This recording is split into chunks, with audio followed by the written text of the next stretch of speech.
So, Adam, would you like to, or so I can simply go ahead and blow this stuff, and Ralph and Adam are in my team.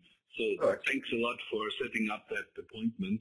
So the thing that we want to make sure is that we have a lot of Trello cards in there marked as ship ready, marked for ship readiness.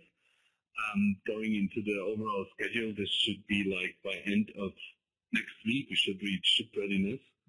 So the thing what I would like to go through is just check again with all the Trello cards, and if they're still on time, is all of them still necessary, and do they have the right priorities with how they tackle? Because we specifically rely on that schedule for our schedule. So we just wanted to make sure that we're on the same page here, and that we know what there might be some kind of delays or other things that we need to face right now. So that's basically the purpose. Excellent. And I'm sort of I'm the type of person who likes to answer the question with the brief answer and then go to the long detailed answer. But I'm certain we're not going to make next week a ship ready. I think we so just so nobody's surprised at the end of the call. No, we're not. We know how hard it is. But it's just to know what's missing and what's not. Okay. Good. That's the conversation I want to have too. Yeah, it still could be that you have some kind of magic wand or source for code, and everything is done by end of the week. Yeah, and one of the things that there's a couple of factors for us, but one of them is we tore things apart a little bit more, because as we looked at based on where we were going back to the summit in October, we had thought to do a more stepwise migration, and as we dug into it, unwinding that was becoming increasingly difficult. So we started doing a more aggressive change, and then we've lost some resources. Actually, I might as well make it very clear if it wasn't before. Greg Althouse is not on our team anymore, and as you know, Greg was a significant contributor, so I've been stepping in and doing a lot more coding as a consequence, but that is something that has changed the nature of the refactor. In some ways, it's allowing us to make some changes in a different way, and it's slowing us down a bit. We also, in the last week, we had some customer deploy issues on Crowbar 1, and so we had engineers committed to that, and that has set us back a little bit. So what kind of changes do you see by Greg being not on the team anymore? So one of the advantages for Greg is that he was very tightly knowledgeable about the way the state machine and the proposals and the chef integrations have been done, and so he could, and frankly that code was incredibly complex and had a lot of side effects that Greg's knowledge of that code made it possible to do a more stepwise conversion of that code than would be possible for me or Andy or really anybody else to do. And so as a consequence, any changes, and there was no test coverage at all in the 1.0 product line. So any changes we made required us to uncover this wealth of side effects and really struggle to understand code that we knew we were going to take out. And so what we're doing is we're following we're ending up at the same path, but we're not trying to reverse engineer the code that Greg had been maintaining as part of the migration strategy. We're moving directly to the more streamlined attribute injection model that we see as part of the goals for Crowbar 2. Mm-hmm. So that's it, and this is why to me it. And Greg is a personal friend of mine, and we've worked together in previous jobs. And so, while I'm very sad to have Greg gone, it's also we're refactoring in a way that should be easier for new people to come in and follow. And it's my own personal requirements that we create a very high degree of test coverage. I know you guys have been seeing this. So that new engineers coming into the project can contribute to it because it's much cleaner in that it doesn't have all the side effects. It's better tested, so the risk of adding code is dramatically less. All those things have been investments that we've been making as part of the change.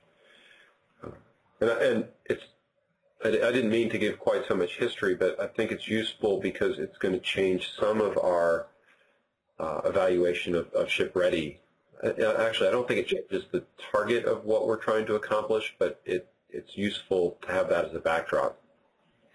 I think what Rob is trying to say, short of trying to explain what actually happened, is that we continue to be invested. Actually, we're doubling down on the investment.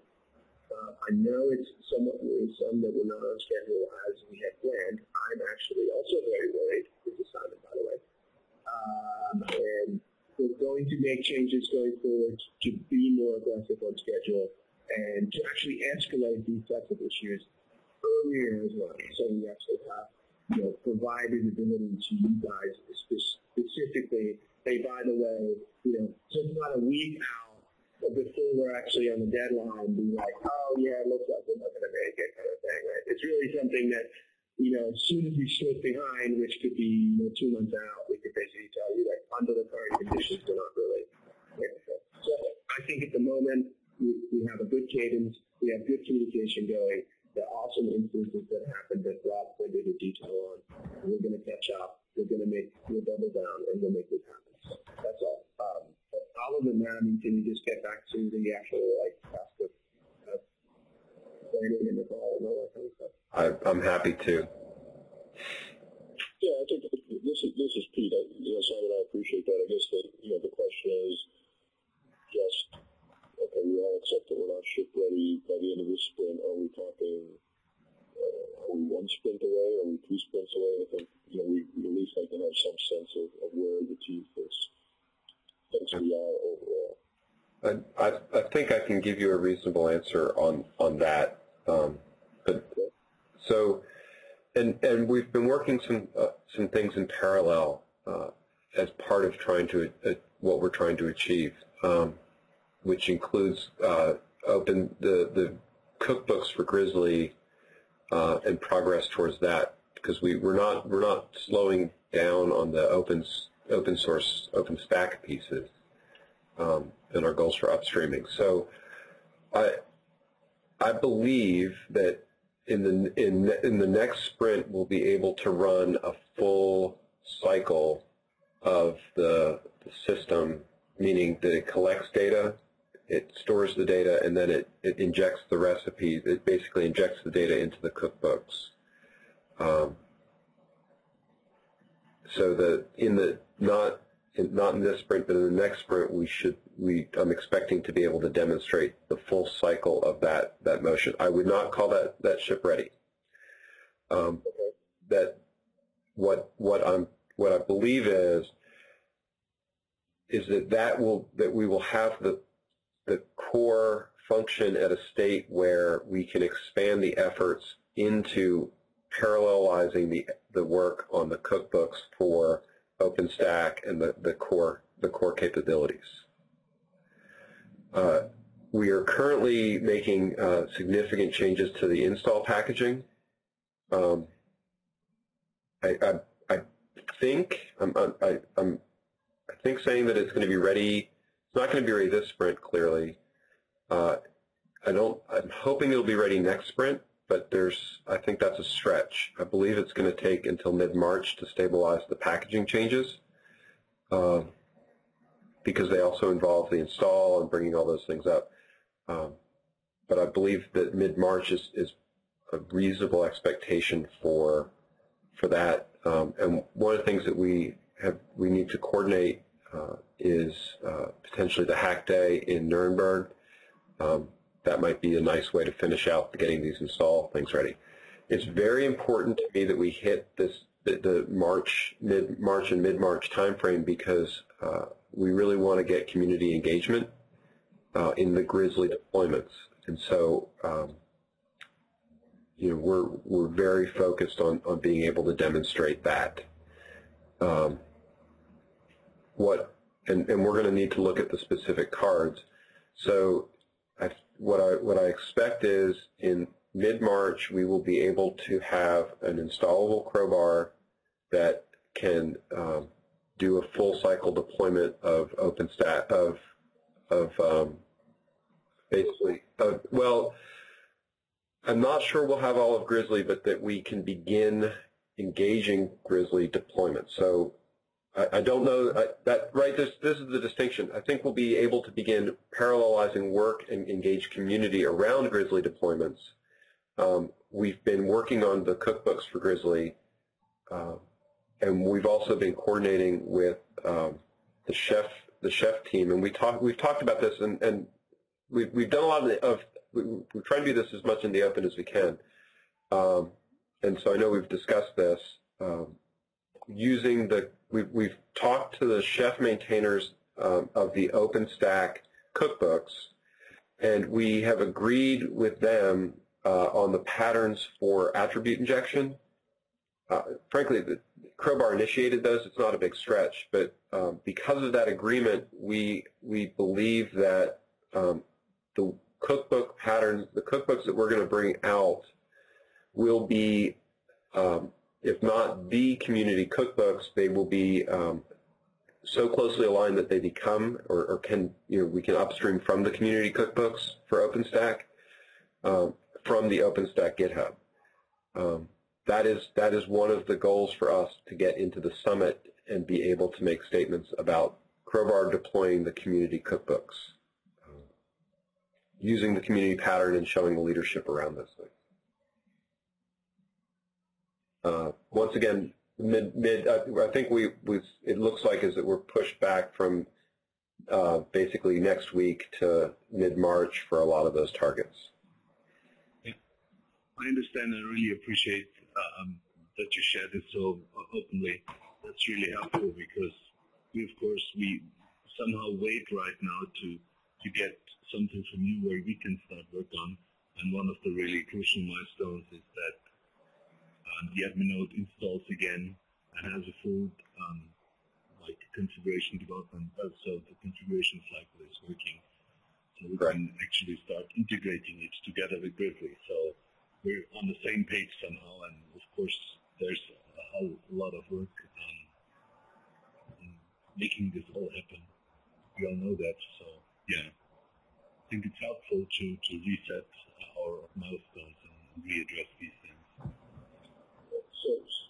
So Lily, we were tentatively hoping that we would be able to be in beta in March. Do you think we can get there by end of March, or should I really start resetting people's expectations if that's an okay?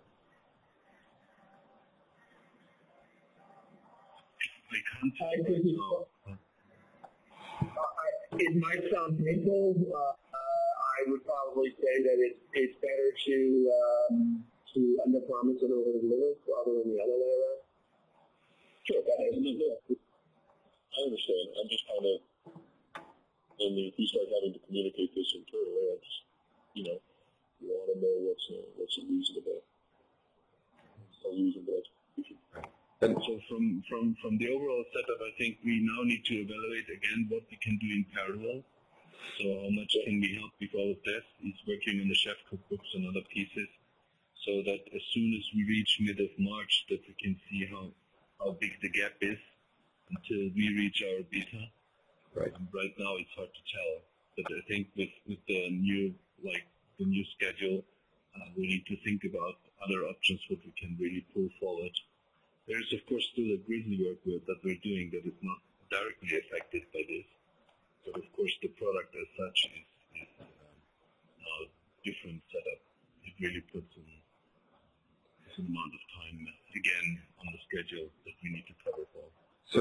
So that's... Yeah, I'm doing the Grizzly work. Because I think Rob mentioned that we've already started a parallel effort to migrate the Folsom QuickBooks to Grizzly. That definitely sounds like something we could collaborate on rather than have independent efforts. Yeah. The Grizzly cookbooks are being done in the open, and they are available. They're just on the Crowbar 1 branches. And so,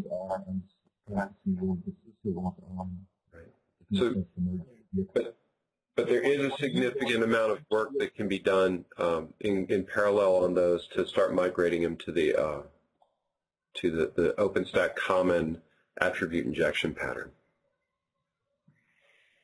So is that ready? We are referring to the Grizzly work as the Grizzly packaging and getting the unit tests run on SUSE and these kind of things. So currently we're not working on Grizzly cookbooks, which might change.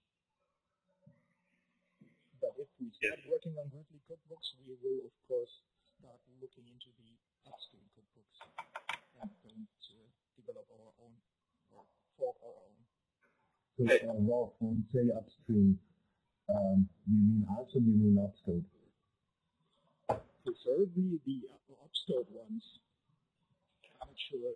I think we were also planning to merge yours with the upstream ones, right? Yes, but that's probably a secondary goal because our primary goal is to get Grizzly working. There's definitely a desire to converge on one set of upstream cookbooks upstream from us. But I think that's our secondary goal because that effort is slow. Yeah, I want to be very, very specific about that. I would like to put that as a post-release objective. And so my goal is that our cookbooks for OpenStack are effectively completely in alignment and compatible with the OpenStack cookbooks. And Matt will pull in our changes.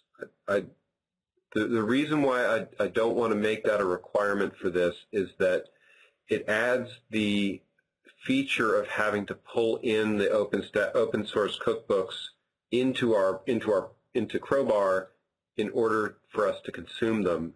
And I don't want to make that a release gate. We have enough going on. What I would like to be able to do is set as a goal that our cookbooks are 100% compatible with the upstreams, and then we'll rely on Matt Ray and the Opscode guys to start doing merges. And then post the summit, really post-release, I would look to actually adding the code to move to the actual upstreams.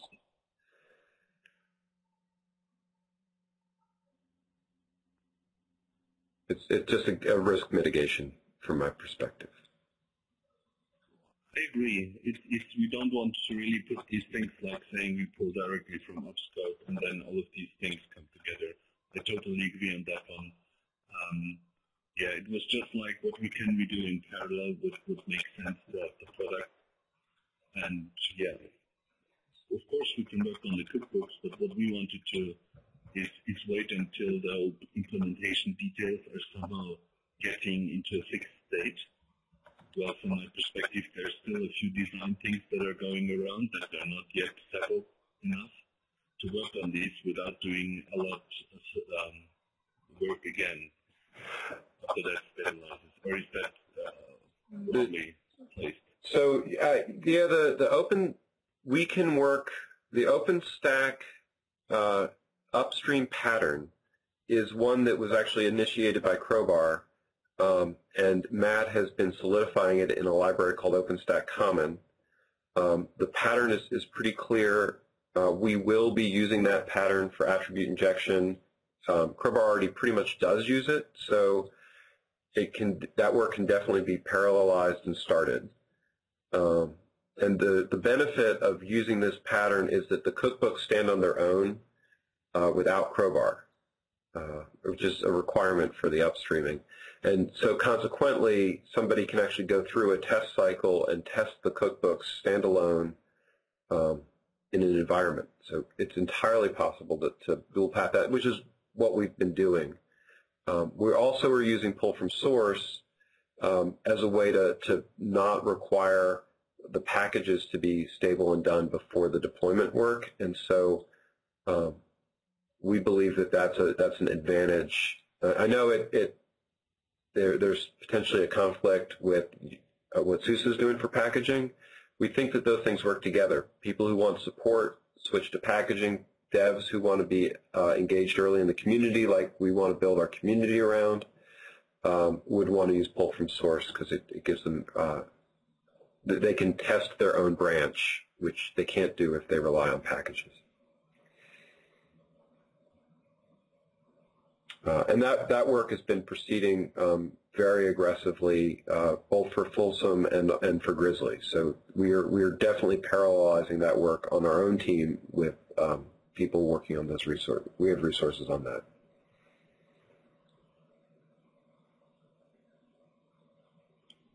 We did talk about that quite a bit, right?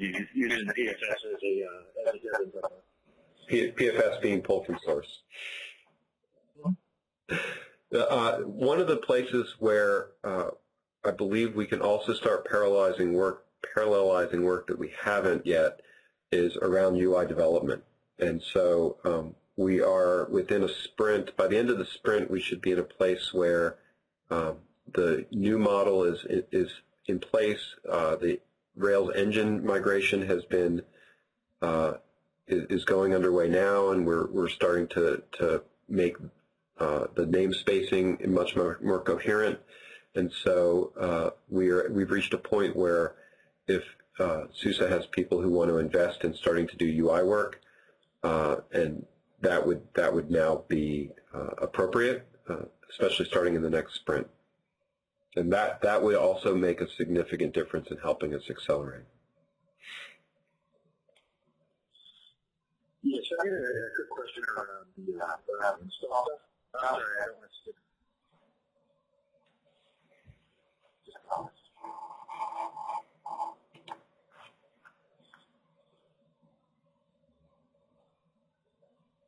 What? Was somebody saying something there? Okay. So Scott, I know your question and I want to get it on the table. I also want to make sure we allow some time to look at the cards. So. Okay. We'll just skip to that. No, well, if your question is why did we choose to refactor the install? Which that is not my question. Oh, okay. then I won't ask it for you. No, I understand exactly why we're doing it. The question is that a gating factor for some of the work that the SUSE guys want to do? Is there any way for us to alleviate that prior to having the new install code put in place?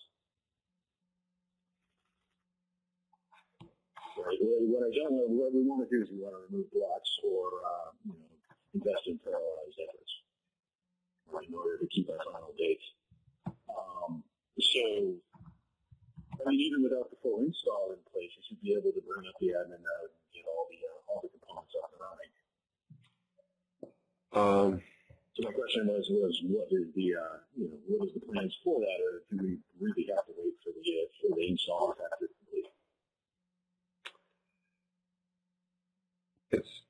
So my question would be, why is the install refactoring going on? Because we had lots of discussion about installation refactoring on recent calls, and also I tried to send stuff to the mailing list outlining what we discussed, but didn't get much feedback on that up to now. Yeah, and Victor was one of the engineers that got pulled into customer issues, and so he had been less engaged. He should be much more engaged, and I've seen more activity from him on this. I'm actually responding here. Thank you, Victor. Great, thanks.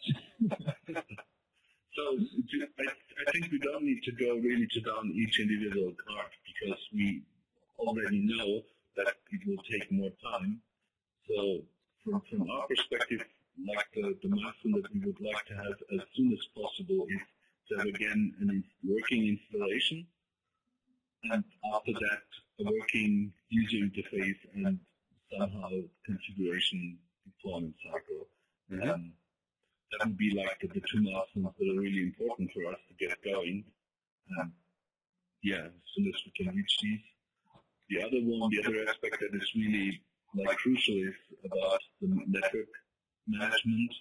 So how can I actually manage all the network aspects?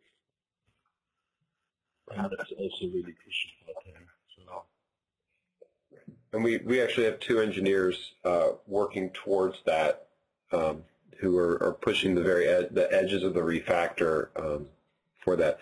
I would set an expectation that our first goal is to do a minimal network configuration, and a lot of the teaming, some of the more advanced features are not going to be in the first pass. Just the basic: get the network up, get the IPs allocated, attached to the right subnets are the core.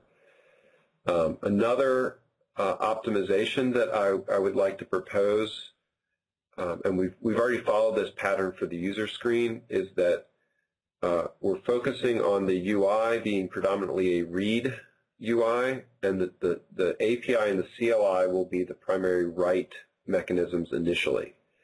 So instead of trying to make the UI allow you to submit proposals and edit proposals and things like that, my focus is first going to enable it from the CLI and the API, because I believe that we can parallelize UI efforts better if I only worry about building a read UI to prove the data models. So is that and one of the other notes here is that I am not compromising testing and building tests as part of the rush to get this done.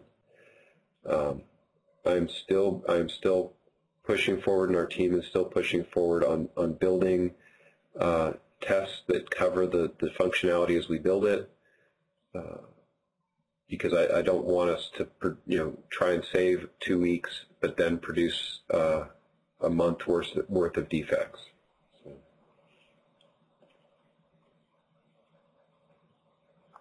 Fair enough.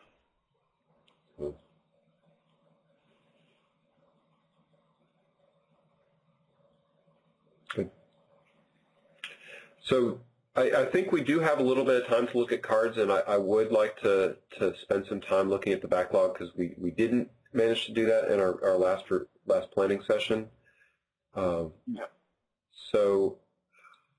along those lines, but at the same time, I want to make sure these meta issues, these larger scale issues are really, I think, the key thing to be aligned around. So I'll pause for more questions and discussion.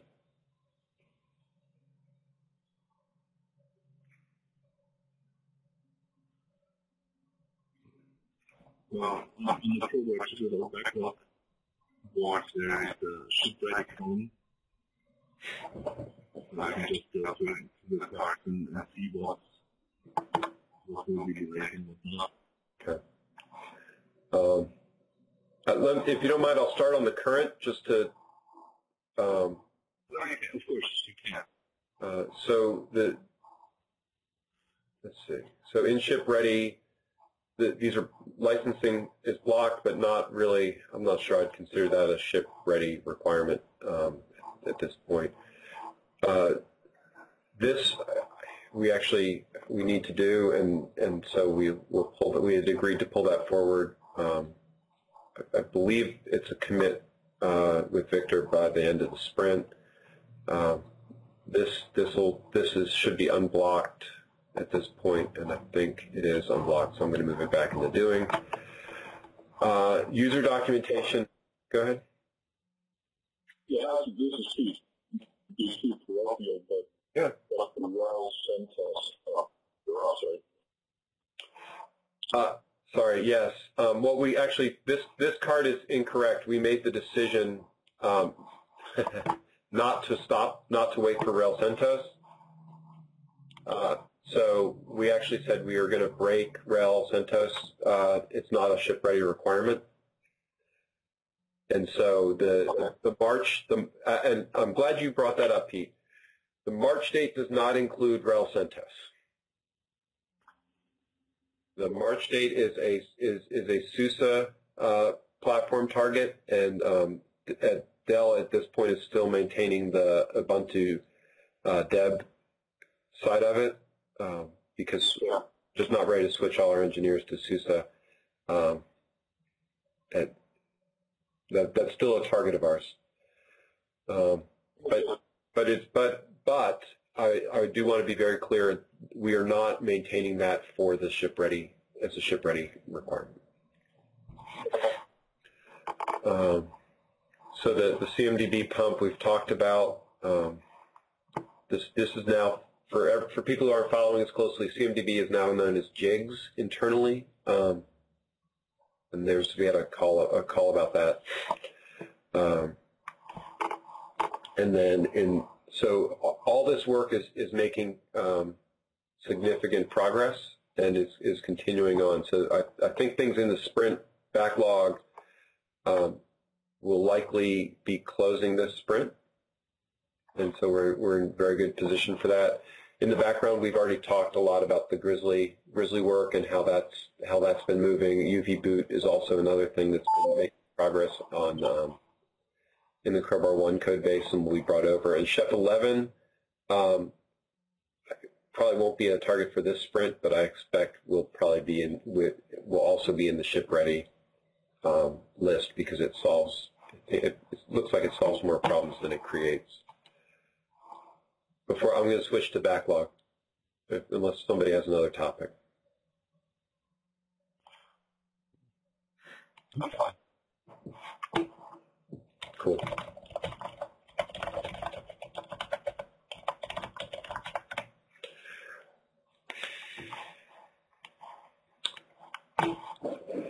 And then, so in here, from the stretch, this is still a stretch. This is a stretch goal, but we're expecting to get that in.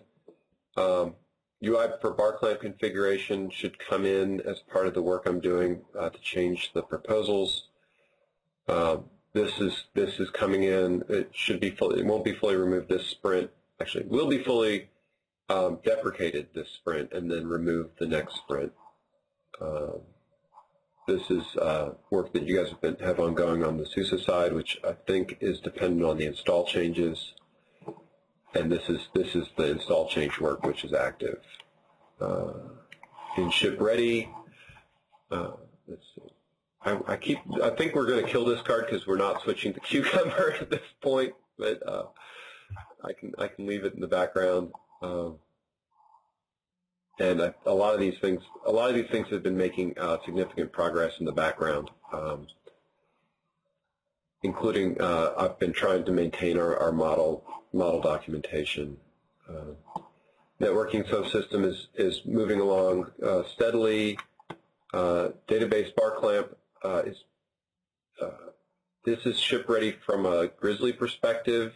I believe we're SQLite we're still on. We're going to be on SQLite at the ship ready point. We're actually making significant progress around code coverage. Decrobarizing the cookbooks is actually a ship ready requirement, and we have a pattern for it, and this will be done. Let's see. We need to find these. We've made such changes to the code that it's probably going to require a new audit, and this is probably more of a release requirement than partitioning issues.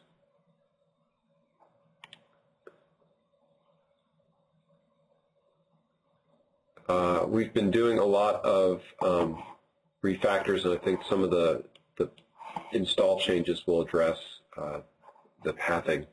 Will address pathing, and the same with UI issues. We've been going through that and building those things up. So this list, actually, I think is significantly completed.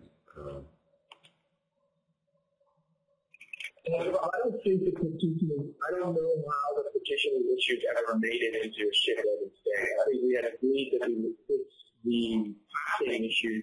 I don't know if we ever had agreed to the petitioning issues being a shipload state. Okay. That makes sense. I think that was politics. That was obviously the computer house, right? Like storage of VM into then the local cache of the computer house and that kind of thing. I mean, okay, if that's the case, then maybe it's rather descriptive.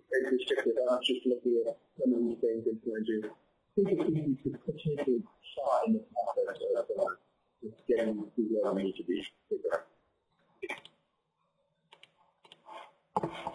I'm trying to clean off some of these background. This is, I believe this is done. Adam, I'll let you guys go in and clean up some of these backlog tests. Guys, I have a huge amount of pride in the work that's been done on both teams around getting our automated story, our public build packaging, and things like that working. And I know we still have some even more aggressive goals for this, but I believe we are really meeting these goals that we set for ourselves on automated tests and things like that. So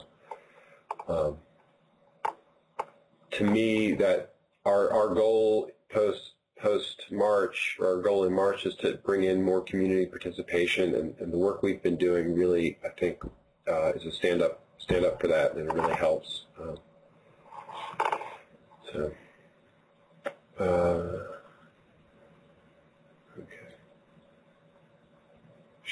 I have a question on the hierarchy. Sure. I mean, there's a bunch of things in there. From my perspective, the most important thing is the log class with the log class still and was/var. Should we address these things up front, or should we make the change later?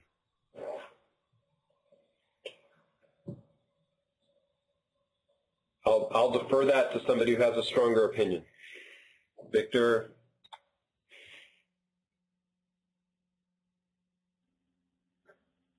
I mean, it should be just a question of changing, basically doing a search and replace. It should, in theory, be a fairly simple thing, and we always have a mechanism for making wide-ranging changes across multiple departments in one go. In theory, it should be a really simple thing. I'm sorry, I was checking the earlier part of this conversation. Which specific campaign talking about? The file volume layer to follow best practices.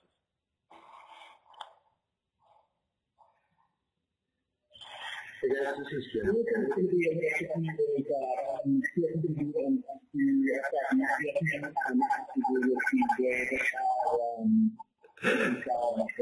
Hey, Victor, or whoever else is in the bullpen, you guys need to mute if you're not talking.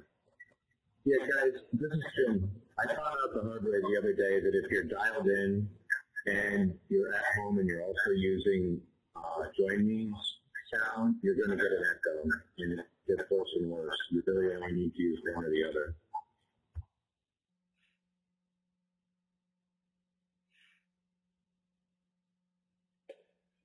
All right. So, Victor, we lost what you said. Okay. Sorry. So, fixing the FHS violations, the only one that's going to be problematic is CFTC rules, and that has to do with how our VM employee. I've got a couple of issues that may work, but other than that, yeah, fixing the FHS violations should just be a matter of a global search and replace.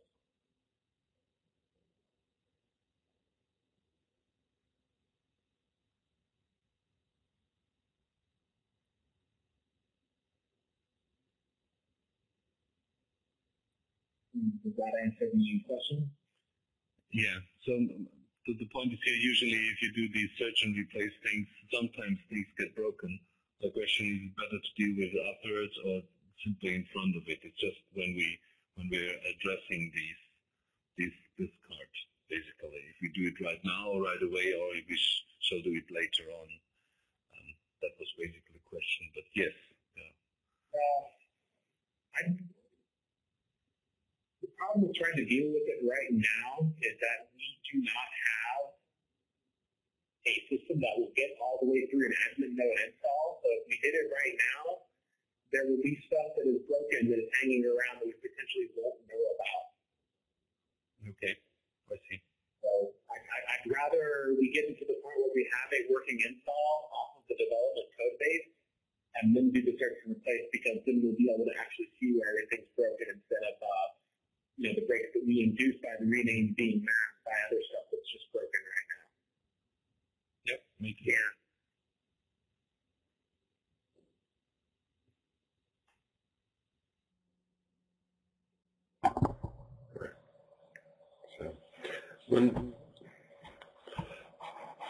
Okay. Yeah, I think we're gonna end up hitting these cards, and then there's a whole realm of other cards that we're going to need to add with changes to the just to start keeping the DNS and DHCP and those things going. We right now do not have an expectation that the Nagios and Ganglia bar clamps will be included in ship ready. So that should also be. It'd be great if they were, but it's not as core a requirement for us to try and get those things going. So I think it's easier for us because we have them in our control product. Okay. Good. We'd very much like to have them back, but because they do have a value, but it's not as strong right now.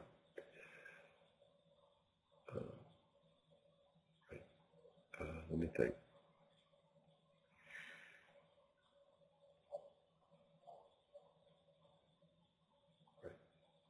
That makes sense. I'm trying to think if there's other major. I mean, I think we've covered a lot of the backlog cards.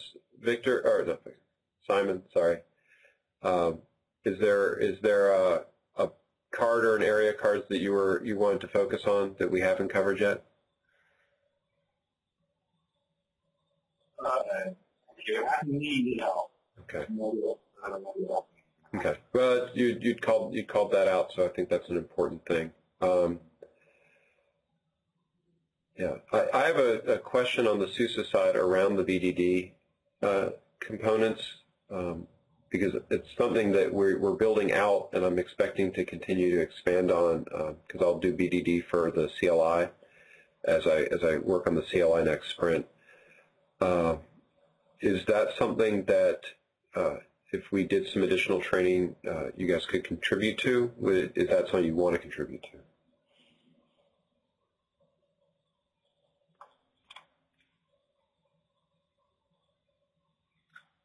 I think it's reasonable that any interface changes that we make, we should be able to contribute the corresponding change to the test. Okay. I will plan to do it's probably ends up being a 2-hour session. I did an internal one and the recording didn't work, so unfortunately I couldn't publish it. But I'll do a series of 2 sessions to describe how to use the infrastructure and how to build tests. That infrastructure has significantly stabilized, and it's much more consumable now than it was in December because we have I think 5 or 6 people now trained on how to build tests and execute on it. So we've made a lot of progress there.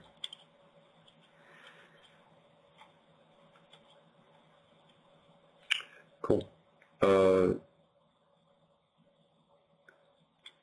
there's one I wouldn't mind talking about Nuremberg and potential hack day, but I want to make sure that people feel like we have some clarity around what the now mid-March target is.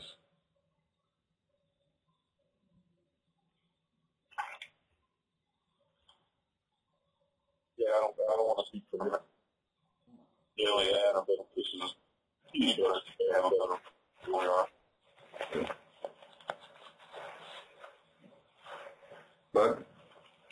My hope is to start using my personal viral marketing capabilities in that time frame to engage the community and tell people that it's good to come play with Crowbar and Grizzly.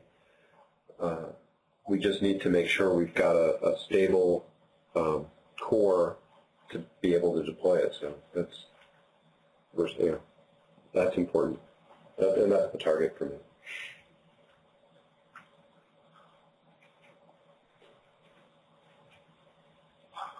Okay, so good.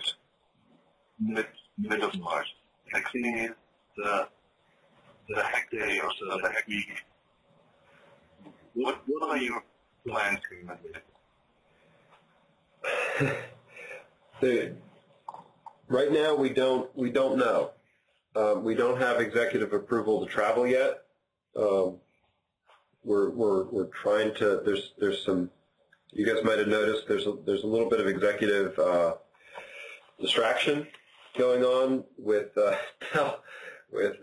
the stock market level.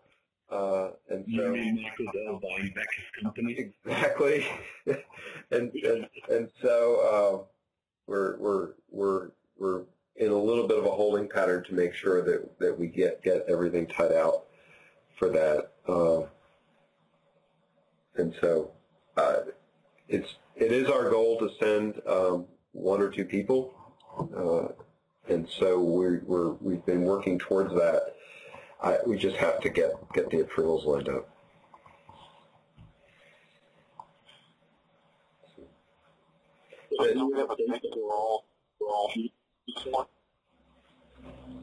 Good question.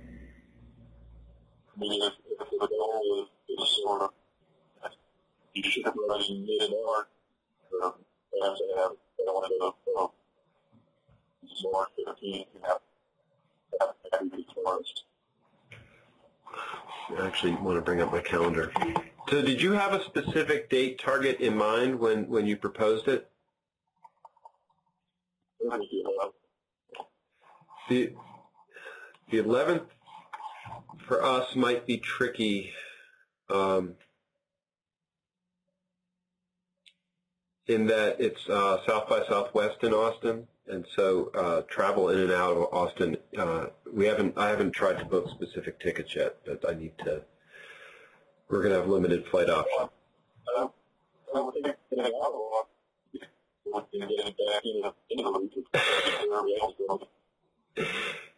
South by is actually 3 conferences, and they're staggered. So there's the multimedia is during the front part, the film is in the middle, and the music is in the end. And it unfortunately creates an enormous amount of churn as people come in and out for each one of those events, or go to 2 of them.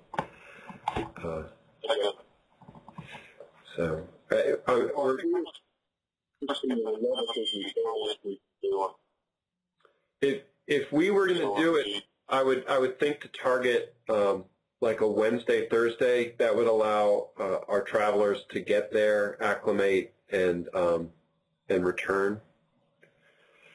Sure. But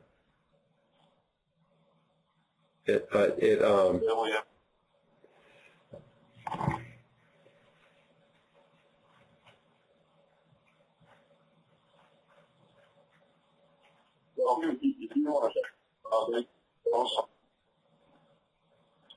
shooting for something like that. I'm thinking the 13th, 14th would be really interesting because it's a sprint boundary. Okay. That would work for most of Okay. So let's see what we can arrange on our side around that.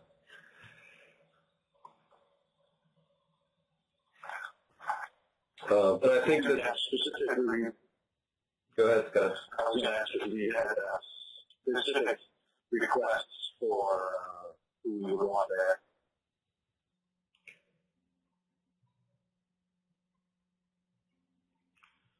So how long would you stay?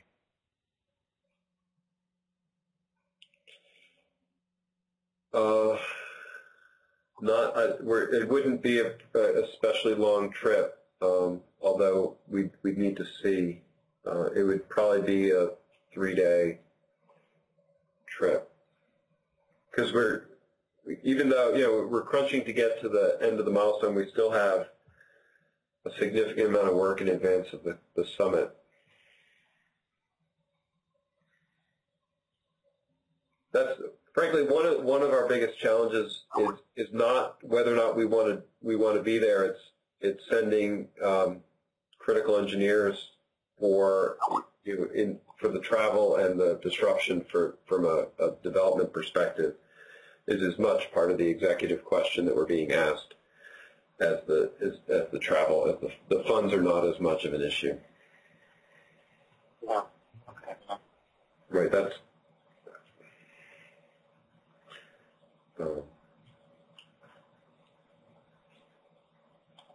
So I mean, I don't want to take that much travel without having time to be on site and be able to work side by side and have the face-to-face collaboration.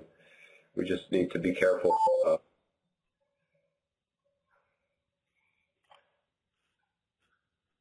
Yeah, I think we all want that to be as productive and as good. There's no need for having you travel and there's no benefit for nobody. Correct. But one of the things I'd like to be able to do is arrange, whatever marketing cover we can get to help engage the community and make positive statements about, where we are, the collaboration we've been doing. I feel like we've taken a very aggressive stance with wanting to be, very quick on Grizzly, and so I want to be able to give our marketing team time to help line that out.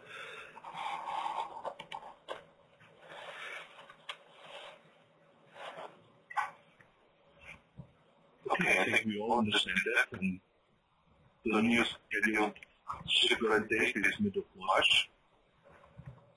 Now we will take it from here. Perfect.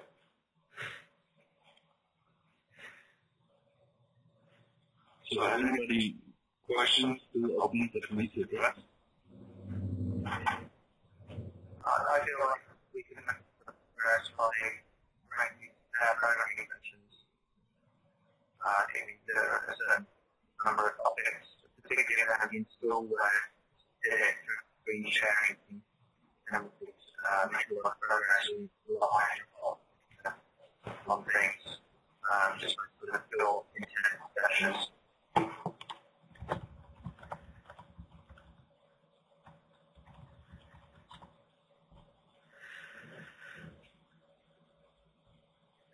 That sounds. Whoever is not speaking to mute that down because I actually understood zero of what happened. I heard him asking for joint programming sessions. I like the idea, Adam. Would it be reasonable? I mean, I don't think we're talking dev very much on the IRC that much. I'm wondering if a Hangout or something like that would allow us to integrate screen sharing and voice more easily. That would definitely help, yeah. Okay. A lot of challenge we have to find the differences. Right. Okay. let's see if we can get maybe we can just try and pick some morning times and set basically a coding appointment as a hangout. I would be happy to do that. Just as a note, I'm traveling for this OpenStack board meeting next week, and so while I'm expecting to produce a fair bit of code while I'm traveling, I'm going to be out of pocket from an interaction perspective. But I think what we should do is we could set up a hangout, and then we'll send it to the list, and then allow people to work on that. And we'll target for the morning, if that makes sense. And then and we'll try and have if people are coding and want to be on that hangout, then we should be able to share a screen or something like that. I'm very receptive to that. And then we can. That would be great. Good. Yeah, that would be great. And also, I think because of the time differences, I think we do need to depend fairly heavily on the mailing list as well for design discussions, because that kind of deals with the latency that if you guys have questions for us, you can post something to the mailing list, and then we'll receive it the next morning and have a mail and response ready by the time you come online and vice versa. So we should try and all the responses as possible on that list, and that'll probably help reduce latency of conversations. I think you're right.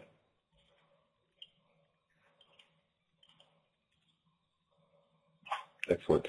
One other note that you had brought up on the list, and we could probably close quickly, is just I do think we need to get into more poll equity, and so and we can continue this on the list. But Adam, I am interested in finding ways in which we're mutually reviewing each other's polls and doing it in a very timely way.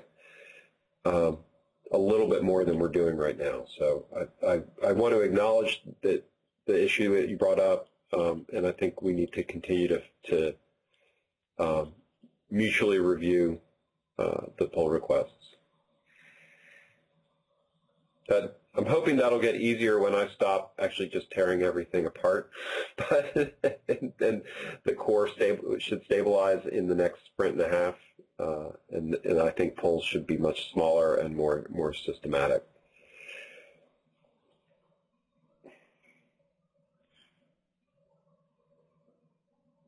Okay. Okay, I think that works. Excellent. Yeah. Everybody, thank you. I appreciate the call and the candor, and even more importantly, the collaboration. So thank you. No, thank you. Thanks. Have a good weekend. You too.